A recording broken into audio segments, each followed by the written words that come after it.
जय हिंद दोस्तों, स्वागत करता हूं आप लोगों का एएस स्टडी 99 यूट्यूब चैनल में। तो आज की इस वीडियो में हम बात करने वाले हैं कक्षा 10वीं के फिजिक्स, जिसका अध्याय 5 है विद्युत चुम्बकीय प्रभाव, जिसके अंतर्गत आज हम लोग विद्युत मोटर के बारे में अर्थात इलेक्ट्रिक मोटर के बारे में बहुत ही डिटेल से समझने वाले हैं। ठीक है, तो चलिए आज की इस वीडियो को शुरू करते हैं। उससे पहले यदि आप हमारे इस चैनल पर नए हैं तो हमारे इस चैनल को सब्सक्राइब करें और ज़्यादा से ज़्यादा अपने दोस्तों में शेयर करें ताकि उन्हें भी इस वीडियो से लाभ मिल सके। इस वीडियो को आप इन तक ज़रूर देखिएगा, बीच में स्किप नहीं कीजिएगा। यदि आप स्किप कर देते हैं तो आपको कुछ समझ में नहीं आने वाला है, क्योंकि यह जो कॉन्सेप्ट है यह बहुत ही महत्वपूर्ण है और यह बोर्ड एग्जाम में लगभग पूछता रहता है। सो इसलिए आप इन प्रश्नों को और इन जो मैं बताने जा रहा हूँ उसको बहुत ही ध्यानपूर्वक सुनिएगा और समझिएगा। ठीक है, चलिए तो आज की इस वीडियो को शुरू करते हैं। इसमें दिया गया है क्या कि विद्युत मोटर क्या है। ठीक है, इसके बाद इसका परिभाषा, सिद्धांत, कार्यविधि, रचना और इसके उपयोग को समझना है। ठीक है, तो यहाँ पर देखिए सबसे पहले इसकी फिगर को समझ लेते हैं कि फिगर में क्या कह रहा है। ठीक है, फिगर में एन तथा एस, एन एस क्या है तो चुंबकीय ध्रुव है। ठीक है, और यह जो है चतुर्भुजाकार, ठीक है, आयत के रूप में जो है वह क्या है आर्मेचर है। ठीक है, और यहाँ से जो निकला हुआ है ये दोनों क्या है पाइप है। ठीक, पाइप है और यहाँ से एक धुरी लगी हुई है, ये जो है वह क्या है धुरी लगी हुई है, ये वाला यहाँ पर यह धुरी है और यहाँ पर एक्स है और ये वाई है। ठीक है, यह एक्स विभक्त वाले हैं और ये वाई विभक्त वाले हैं। ठीक है, और यह R1 क्या है, R1 कार्बन के ब्रूस है, R1 तथा R2 क्या है कार्बन के ब्रूस है। थोड़ा जूम कर देता हूँ, यह R1 तथा R2 क्या है कार्बन के ब्रूस हैं। ठीक है, R1 तथा R2, ठीक, यह R1 है या R2 है तो कार्बन के ब्रूस हैं। ठीक, इसके बाद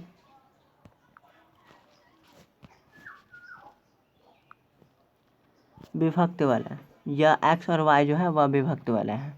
ठीक, एक्स वाई क्या है विभक्त वाला है, एक्स और वाई क्या हमारा विभक्त वाला है। ठीक है, इतना तक समझ में आ गया। अब इसके सिद्धांत को समझते हैं। इस सबसे पहले इस मोटर क्या है इसके बारे में थोड़ा जानकारी प्राप्त कर लेते हैं। और यहाँ पर जो है यह क्या है बैटरी है और यह स्विच है। ठीक है, और यह धन आवेश है और यह ऋण आवेश है। ठीक है, इधर से होकर विद्युत धारा परिपथ से होते हुए ऊपर की ओर जाती है और ऊपर से होते हुए इस टाइप से होते हुए या ऊपर की ओर आर्मेचर से होते हुए फिर पूरा आर्मेचर की दूसरी ओर से यह निकलकर विद्युत परिपथ के इस ओर आ जाती है और यहाँ से फिर बैटरी में पुनः वापस चली जाती है। ठीक है, तो चलिए आप सबसे पहले इसके विद्युत मोटर का डिफिनीशन समझ लेते हैं कि इसका डिफिनीशन क्या होता है। ठीक है, तो विद्युत मोटर का डिफिनीशन होता है कि यह एक ऐसा यंत्र है, यह क्या है एक ऐसा यंत्र है जो विद्युत ऊर्जा को यांत्रिक ऊर्जा में क्या कर देता है बदल देता है। विद्युत ऊर्जा को यांत्रिक ऊर्जा में क्या कर देता है बदल देता है। कैसे बदल देता है ज़रा समझिए। देखिए मान लिया जाए कि यह कोई पंखा है। ठीक है, मान लिया जाए कि यह कोई पंखा है पर लटका हुआ है। ठीक है, और इसमें से वायर गया है। ठीक, और यहाँ पर बोर्ड लगा हुआ है और इसमें हम प्लग लगाते हैं। प्लग लगाने के पश्चात इस बोर्ड से जो इलेक्ट्रिक करंट इस तार से होते हुए इस पंखा में आता है वह क्या कर देता है, पंखा में जब आता है तो पंखा क्या होती है चलने लगती है। चलने के पश्चात क्या होता है पंखा हमें क्या प्रदान करता है तो हवा प्रदान करती है। हवा प्रदान करती है तो वही यांत्रिक ऊर्जा है। ठीक है, तो ये इसलिए यहाँ पर कहा गया कि विद्युत ऊर्जा को यांत्रिक ऊर्जा में परिवर्तित कर देता है। जब इसमें क्या किसमें तो पंखा में विद्युत ऊर्जा अर्थात इलेक्ट्रिक एनर्जी जब जाती है तो वह क्या हो जाता है चलने लगता है और चलने के पश्चात हमें हवा प्रदान करती है अर्थात यांत्रिक ऊर्जा प्रदान करती है। इसलिए यहाँ पर कहा गया कि यह एक ऐसा यंत्र है जो विद्युत ऊर्जा को यांत्रिक ऊर्जा में परिवर्तित कर देता है। ठीक है, समझ में आ गया इतना तक विद्युत मोटर क्या है। इतना तक समझ में कोई दिक्कत नहीं। चलिए अब अगला देखते हैं अब इसके सिद्धांत को, ठीक है, कि विद्युत मोटर के सिद्धांत क्या है। अब इसका सिद्धांत है कि जब किसी, इसका सिद्धांत क्या है कि जब किसी कुंडली को चुंबकीय क्षेत्र में रखकर उसमें विद्युत धारा प्रवाहित करते हैं तो उस पर एक बलयुग्म कार्य करने लगता है। क्या कह रहा है कि जब किसी कुंडली को चुंबकीय क्षेत्र, मान लिया जाए कि यह एक क्या है, चुंबकीय क्षेत्र है, यह N है और यह S है, ठीक, N और S है, और यहाँ पर यह आर्मेचर है, ठीक है। यही कह रहा है कि जब किसी कुंडली को, कुंडली अर्थात आर्मेचर या ABCD जो है, यह क्या है, हमारा आर्मेचर है, ठीक है। जब किसी आर्मेचर या कुंडली को विद्युत चुंबकीय क्षेत्र में रखकर विद्युत धारा प्रवाहित करते हैं तो क्या होता है, रखकर उसमें विद्युत धारा प्रवाहित करते हैं तो उस पर एक बलयुग्म कार्य करने लगता है। उस पर क्या होता है, एक बलयुग्म कार्य करने लगता है। यह बलयुग्म कुंडली को लगातार चुंबकीय क्षेत्र में घुमाता रहता है। देख लिया जाए कि यह क्या है, दो चुंबकीय ध्रुव है और इसमें आर्मेचर को रखा जाता है और यहाँ से नीचे से जो विद्युत धारा इसमें आती है और आती हुई इस टाइप से जो निकलती है तो आर्मेचर को वह क्या करती है, हमेशा घुमाती रहती है। उस पर एक क्या होता है, इस पर एक बलयुग्म कार्य करता है जो कुंडली को लगातार घुमाता रहता है। घुमाने के पश्चात क्या होता है, मोटर घूमने लगता है और हमें हवा प्रदान होती है, ठीक है। इस पर जो जब भी इलेक्ट्रिक एनर्जी आती है तो यह घूमने लगता है, उस पर एक बलयुग्म कार्य करने लगता है और यह लगातार घूमने लगता है, ठीक है। और इससे चुंबकीय क्षेत्र से भी कुछ दबाव इस पर आकर्षण बल प्रभावित होता है जिसके कारण यह घूमने लगता है और ये हमेशा घूमता ही रहता है, ठीक है। जिस कारण पंखा चलने लगती है और उससे क्या होती है, यांत्रिक ऊर्जा प्रदान होती है। समझ में आ गया। अब अगला टॉपिक देखते हैं। अगला टॉपिक है कि इसकी रचना, ठीक है। तो रचना में क्या है, इनके मुख्य 3 भाग होते हैं। रचना में इनके मुख्य 3 भाग होते हैं जिसमें पहला भाग क्या है, आर्मेचर। आर्मेचर अर्थात कुंडली। तो इसके बारे में थोड़ा समझिए। मैंने पहले ही बता दिया था कि ABCD जो है आयताकार रूप में वह क्या है, कुंडली है अर्थात आर्मेचर है। तो इसमें देखिए कि इसमें एक कुंडली ABCD होती है जिसे मृदु लोहे अर्थात नरम लोहे पर तांबे की अवरोधी तार को बड़ी संख्या में लपेट दिया जाता है, ठीक है।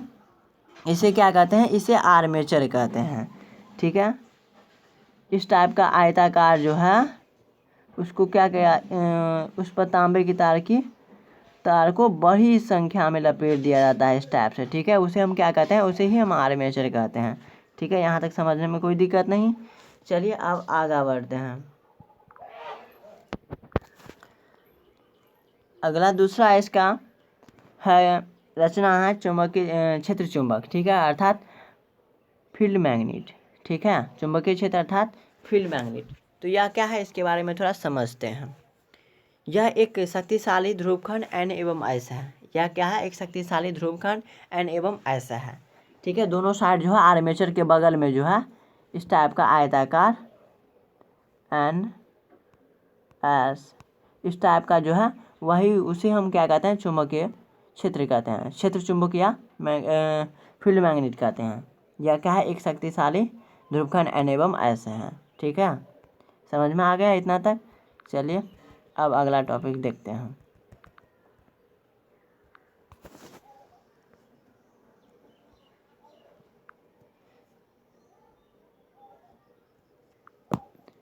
अगला टॉपिक है विभक्त वलय तथा ब्रूस, ठीक है। विभक्त वलय तथा ब्रूस, इसके बारे में थोड़ा अभी समझते हैं।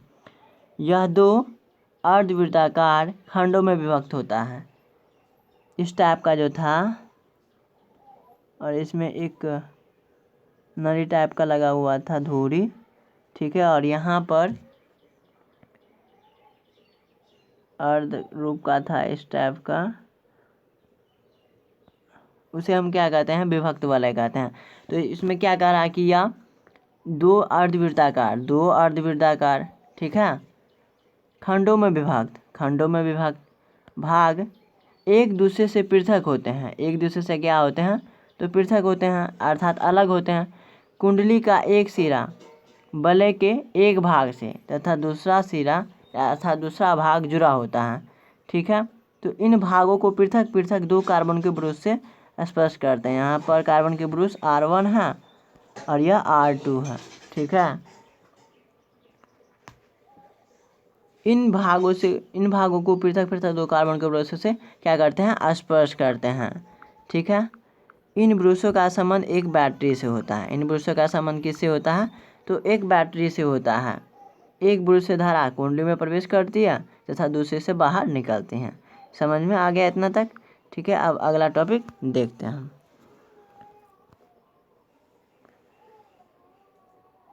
अब अगला टॉपिक है कि कार्यविधि। कार्यविधि क्या है, तो कार्यविधि या कुंडली में विद्युत धारा प्रवाहित करते हैं। तो जब कुंडली में विद्युत धारा प्रवाहित करते हैं तो फ्लेमिंग के बाएं हस्त नियम से अर्थात वाम हस्त नियम से कुंडली की भुजाओं AB तथा CD पर बराबर किंतु विपरीत बल लगता है।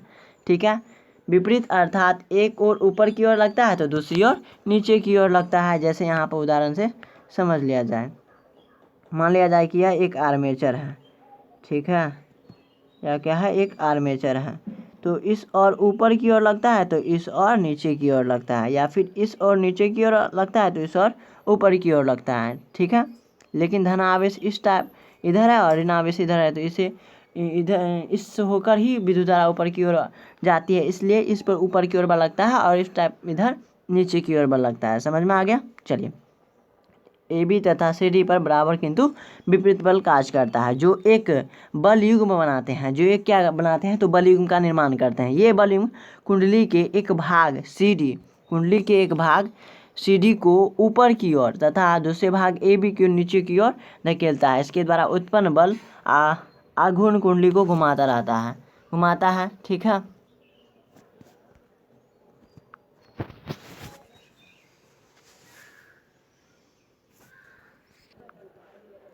आधे चक्कर में R1 के ब्रुश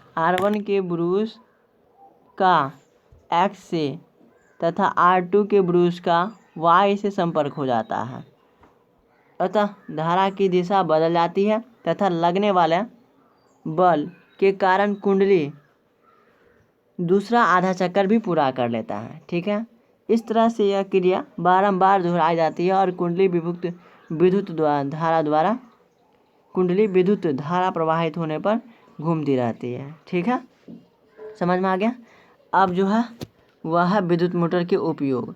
विद्युत मोटर का उपयोग किस में किया जाता है? ठीक है, तो इसको समझते हैं। विद्युत मोटर के उपयोग में पहला तो विद्युत पंखा में किया जाता है, दूसरा रेफ्रिजरेटर में किया जाता है। रेफ्रिजरेटर अर्थात फ्रिज में, दूसरा तीसरा कूलर में, चौथा वॉशिंग मशीन में, पाँचवा कंप्यूटर में और छठा MP3 में किया जाता है। ठीक है, तो उम्मीद करता हूँ कि आपको इतना तक समझ में आ गया होगा। यदि आपको इतना तक समझ में आ गया होगा तो प्लीज़ हमारे इस वीडियो को लाइक करें और ज़्यादा से ज़्यादा अपने दोस्तों में शेयर करें ताकि उन्हें भी इस वीडियो से लाभ मिल सके। और हाँ, यदि आप हमारे इस चैनल पर नए हैं तो हमारे इस चैनल को सब्सक्राइब ज़रूर कर दें। ठीक है, तो मिलते हैं अगले वीडियो में। जय हिंद, जय भारत, वंदे मातरम।